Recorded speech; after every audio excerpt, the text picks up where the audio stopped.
여러분 안녕하십니까? 김로벨 TV입니다. 지난 영상 레닌이 목사동무라고 부른 독립운동가 현순 목사에 이어서 오늘은 현순 목사의 딸 앨리스 현에 대해서 말씀드리도록 하겠습니다. 앨리스 현이 우리 일반인들한테는 좀 생소하지만은 왜 관심을 갖나 하면은 앨리스 현이 해방된 후에 미국에서 살았습니다. 근데 그러다가 갑자기 북한으로 입국을 하죠. 그걸 두고 뭐 첫사랑인 박헌영을 찾아갔다 뭐 그런 얘기를 하는데, 박헌영이 북한에서 부수상을 하고 있었기 때문에 앨리스 현이 입국한 거는 뭐 사실이라고 하겠습니다. 그런데 1953년도 북한에서 권력투쟁이 일어나면서 박헌영을 비롯한 남노당파가 전부 다 숙청당합니다. 이때 앨리스 현도 숙청된 걸로 알려져 있어서 뭐 비운의 여성이다 뭐 그런 평가를 받고 있습니다. 북한에서 앨리스 현을 비롯한 남노당파를 숙청할 때는 미국 스파이로 몰았습니다. 그런데 또 남쪽에서는 앨리스 현을 북한 간첩으로 보고 있습니다. 이런 사실이 알려지면서 앨리스 현을 좀 상업적으로 한국판 마타하리다 뭐 그런 평가를 내리기도 합니다. 아무튼 비운의 여성이죠. 미국서 살다가 입국을 해서 거기서 이제 고위 간부를 지내다가 종파 사건으로 숙청을 당한 겁니다. 오늘 그 스토리를 알아보도록 하겠습니다. 먼저 여기 나온 사진을 좀 말씀을 드리면요. 요 왼쪽에 있는 게 아마 1921년도 중국 상해에서 그 당시 한국 유학생들이 모여서 찍은 사진입니다. 여기에는 박헌영도 있고 초기 공산주의자들인 뭐 김다냐도 있고 박헌영의 부인이 된 주세죽도 있고 또 앨리스 현도 있고 앨리스 현의 동생 피터 현도 있습니다. 그 옆에 있는 사진은 앨리스 현이 1927년 또는 28년경 그 아들 웰링턴을 안고 찍은 사진입니다. 이거는 하와이에서 찍었습니다. 그 옆에 사진은 1948년도 LA 어느 식당에서 현순 목사와 앨리스 현의 가족들이 앨리스 현의 아들인 웰링턴이 체코 유학을 떠나기 전에 환송연을 가진 사진입니다. 맨 오른쪽에 있는 사진은 앨리스 현이 체코에서 1949년경 찍은 것 같습니다. 굉장히 그 표정이 안 좋죠. 이 사진 이후로 앨리스 현의 사진이 알려진 게 없습니다. 그런데 앨리스 현에 대한 자료가 그렇게 많지가 않습니다. 단편적으로 전해지는 얘기들만 있고요. 가장 그 일대기 같은 자료가 2015년도에 이화여대의 정병준 교수가 쓴 현 앨리스와 그의 시대라는 책이 있습니다. 이 책이 나오면서 앨리스 현에 대해서 잠깐 관심들을 가진 적이 있지만 그래도 일반인한테는 그렇게 널리 알려지지 않았습니다. 그리고 앨리스 현의 가족들, 그 동생들이 쓴 책이 한 3권 정도 있는데 그 책이나 그 가족들의 인터뷰를 들어보면 조금 객관성이 떨어지지 않는가라는 제 생각이 듭니다. 그 현순 목사의 가족에 대해서 알아보도록 하겠습니다. 현순 목사는 8자녀를 둔 걸로 알려져 있는데 일반인한테 알려진 사람은 3사람입니다. 맏딸인 앨리스 현, 1903년 하와이 출생이죠. 그리고 아들인 피터 현, 1906년생, 그러니까 피터 현도 하와이에서 출생했습니다. 피터 현은 2차 세계대전이 일어나면서 미군이 됩니다. 그래서 가족들의 증언에 의하면은 제대할 적에 미군 소령까지 올라갔다 뭐 그런 얘기를 합니다. 1993년도에 죽었고요. 데이비드 현 1917년생이니까 서울에서 이제 출생했습니다. 그리고 미국에서 꽤 유명한 건축가였습니다.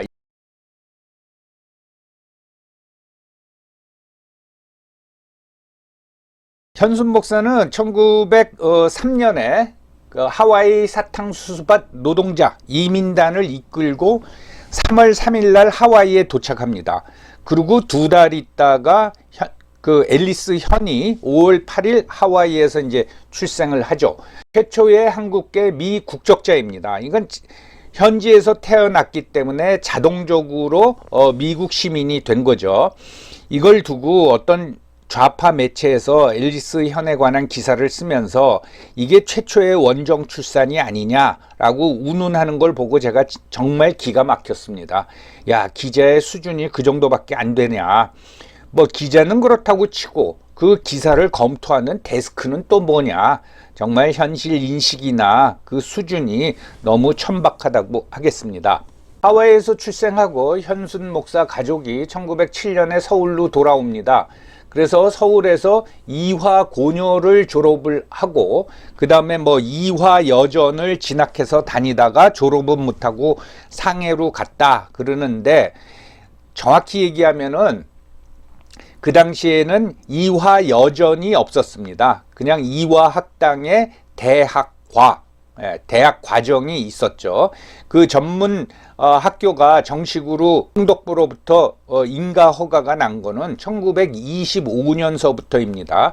또 하나는 그냥 참고적으로 왜 요즘은 여고 그러는데 그 당시에는 고녀라고 불렀을까? 그래서 옛날 어른들 보면 뭐 내가 이화 고녀 나왔다, 또 뭐 내가 경기 고녀 나왔다 이런 말씀 하셨습니다. 그 이유는 그때 명칭이 이화고등여학교였습니다. 그걸 줄여가지고 이화고녀 그렇게 이제 불렀죠. 이화고녀에 왜 진학했느냐? 현순 목사가 이제 감리교 목사면서 정동교회 목사를 지내지 않았습니까? 그러니까 아마 그 근처에 있는 같은 감리교 교단의 그 이화고녀에 진학한 것 같습니다. 그런데 현순 목사가 3.1운동을 앞두고 1919년에 단신으로 이제 상해로 피신을 하죠. 망명을 하죠. 그래서 그 다음 해인 1920년 엄마가 아이들을 데리고 상해로 가서 부친과 이제 합류하게 됩니다. 여기서 상해에서 생활하면서 참 재밌는 일이 하나 있었는데 1921년 1월 14일에 상해에서 이승만 박사 환영식이 있었습니다. 1919년 4월에 상해에서 임시정부가 수립이 되고 말하자면 이제 대통령의 이승만 박사가 추대가 됐는데, 이승만 박사가 미국에서 계속 머물고 있었습니다. 근데 이제 그 상해 임시정부 요인들이 제발 좀 상해로 와라 해서 이승만 박사가 상해에 도착하니까 그때 김구 선생이 이승만 박사 환영식을 열어줬습니다. 그때 이승만 박사한테 꽃다발을 증정한 여성이 2명이 있었는데, 한 명이 현순 목사의 딸 앨리스 현, 또 한 명은 손정도 목사의 딸 손진실입니다. 그런데 손정도 목사나 현순 목사나 서울에 있을 적에 이승만 박사하고 교류를 하고 지냈습니다. 그래서 아마 이승만 박사 입장서는 앨리스 현이나 손진실이 어렸을 적에 서울에서 그들을 만났을지도 모릅니다. 그래서 이승만 박사한테 꽃다발을 증정한 손진실과 앨리스 현, 그런데 그 이후에 두 사람의 인생 경로는 완전히 틀려지죠. 앨리스 현은 상해에 머물면서 그때 상해 유학 온 젊은 한국 학생들하고 어울리게 됩니다. 이 사람들이 나중에 이제 고려 공산당 무슨 뭐 청년 동맹이다, 청년회다 이렇게 발전하게 되는데, 그때 박헌영과 조우하게 됩니다. 앨리스 형과 박헌영의 관계는 굉장히 중요하기 때문에 요건 요 부분을 좀 자세히 살펴보겠습니다. 박헌영은 1920년 11월에 상해에 도착해서 1922년 4월까지 약 1년 반 정도 상해에 거주했습니다. 이때 박헌영이 현순 목사 집에 뭐 하숙을 했다 이런 얘기도 있는데, 아무튼 현순 목사 가족들하고는 굉장히 친하게 지냈습니다. 그래서 뭐 소풍도 다니고 했다고 합니다.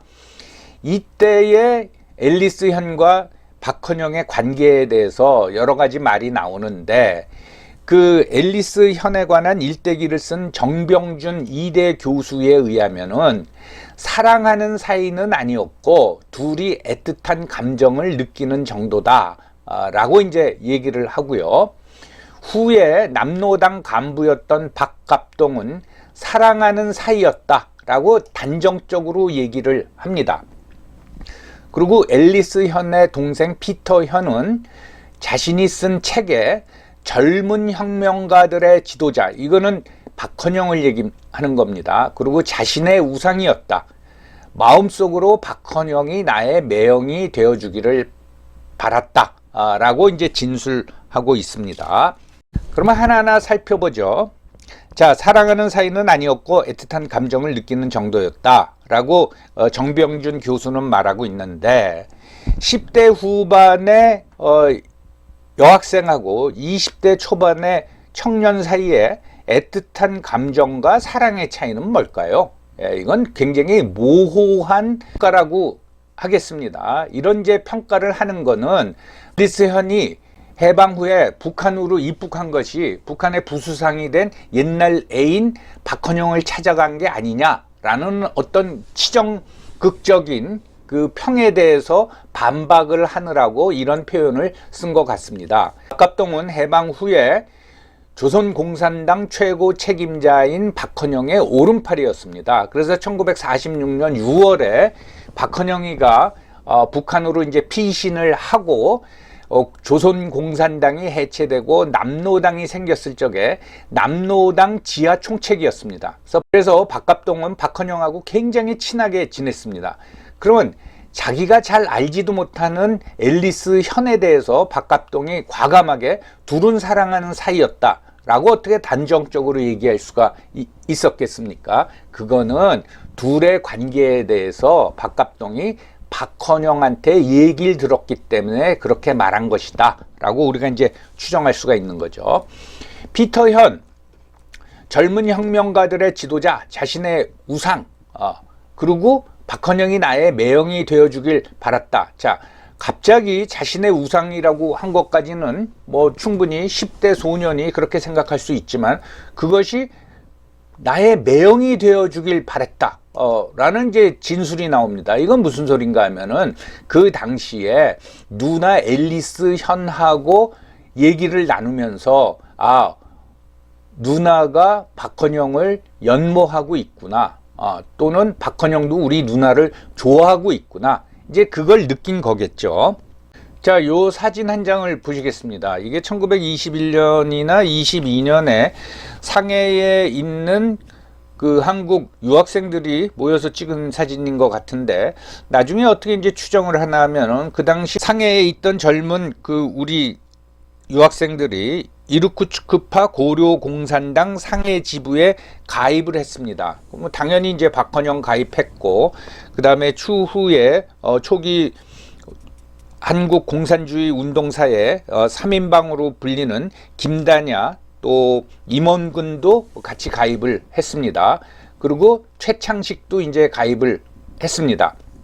그래서 이 사진을 보면 앞줄 가운데쯤에 박헌영이가 있죠. 그리고 이제 그 옆에 김다냐가 있는데 박헌영이가 김다냐보다 한 살 어립니다. 근데 김다냐 어깨 위에 이렇게 팔을 쳐 걸치고 있죠. 그러니까 좀 자신을 과시하고 이런 성향이 박헌영은 있었던 것 같습니다. 그 다음에 뒷줄에 보면은 여기 맨 끝에 있는 여성이 주세죽입니다. 나중에 박헌영하고 이제 결혼을 하죠. 그리고 그 옆이 앨리스 현입니다. 다른 사람들에 비해서는 나이가 한 두세 살 어린 편이었습니다.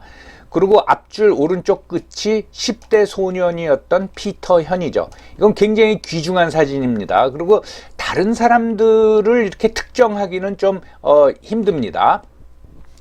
그런데 박헌영과 앨리스 현의 뭐 연인 관계를 부인하는 사람들은 뭐라 그러냐면 1921년에 이미 박헌영과 주세죽은 결혼한 사이였다 라고 말하는데 이 박헌영과 주세죽이 언제 결혼했느냐 이거에 대해서는 뭐 논란이 분분합니다.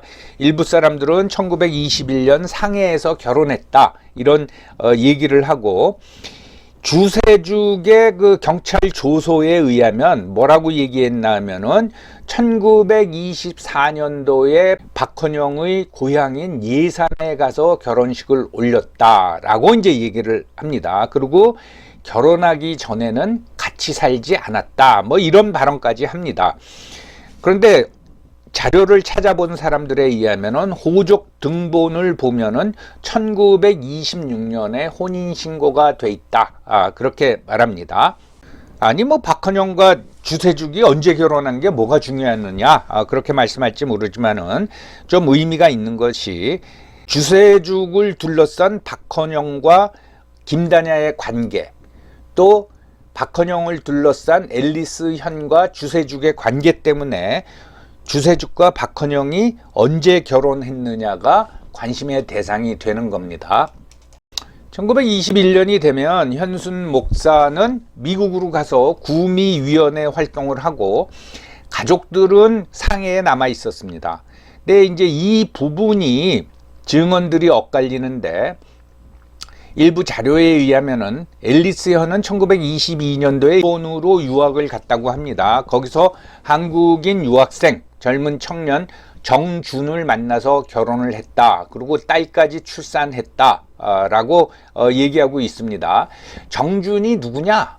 그걸 또 추적한 학자들에 의하면은 본명은 정봉균이고 3.1운동에 적극적으로 참여했다. 그리고 경남 거창의 그 부잣집 아들이었다. 라고 얘기하고 있습니다. 그래서 일본에서 돌아와서 정준과 앨리스 현 부부는 경남 거창의 시댁에서 생활을 하고 이제 딸을 출산을 했는데 무슨 일인지 딸을 놔두고 앨리스 현이 가출을 했습니다. 그랬다가 시댁으로 다시 돌아온 게 1926년이라고 합니다. 그러면 그동안 뭐 했느냐? 이건 뭐 추정입니다. 일본, 상해, 블라디보스톡을 왔다 갔다 하면서 공산당 연락 업무를 하지 않았느냐? 그런 이제 얘기가 있습니다. 그런데 남편 정준이 그 일본 유학서 어쨌든 돌아온 사람 아닙니까? 1927년도경에 부산 동래군 군청의 촉탁 직원으로 임용이 됩니다. 그리고 1927년에 앨리스 현은 정준을 떠나죠. 그러니까 시댁을 떠납니다. 그걸 두고 앨리스 현이 왜 남편과 결국은 이혼을 한 거죠. 이혼을 했느냐. 여러 가지 추정이 있는데 아마 정준이 고향에 본처가 있었을 거다. 그래서 그거에 대한 갈등이 있었을 거다. 그리고 미국서 태어나서 서울에서 생활을 했고 또 상해에서 생활을 했던 앨리스 현 입장에서는 그때까지 뭐 봉건적이고 엄청나게 가부장적인 경남 거창 시댁 생활을 못 견뎠을 거다라는 표현, 그 분석도 있고요. 또 하나는 자신의 남편이 일본 총독부의 어떤 촉탁 직원이 된 거에 대해서 불만이다 라고 해서 여러 가지 이유가 겹쳐져 가지고 시댁을 떠났습니다. 즉 정준과 이혼을 했습니다.